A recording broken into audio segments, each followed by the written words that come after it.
नमस्कार मित्रांनो. स्वामी सांगतात झाडांनी किती फुले गमावली यावर झाड कधीच अस्वस्थ होत नाही.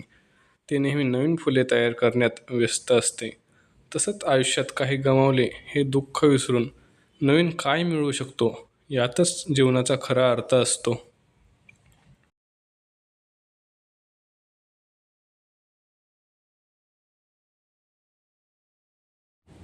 चालता चालता कधी तर ठेच लागणारच.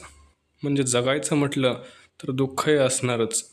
ठेच लागणार म्हणून चालणं का सोडायचं? दुःख आहे म्हणून जगणं का सोडायचं? दुःखात या आनंदाला कुठेतरी शोधायचं.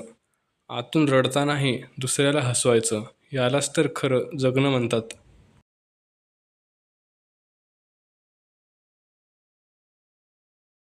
चुकीचं वागणाऱ्याला एक वेळ चुकीची जाणीव करून द्यावी. कदाचित तो आपली चूक सुधारून चांगलं वागू लागेल. मात्र गद्दारी करणाऱ्याला माफ कधीच करू देऊ नका. कारण तो एक ना एक दिवस पाठीत खंजीर खुपसणारच. हे कटू सत्य आहे.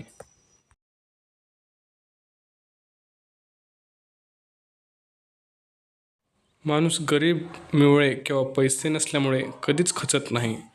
तर माणूस तेव्हाच खचून जातो जेव्हा काही लोक आपले असून सुद्धा क्षणाक्षणाला परकेपणाची जाणीव करून देतात.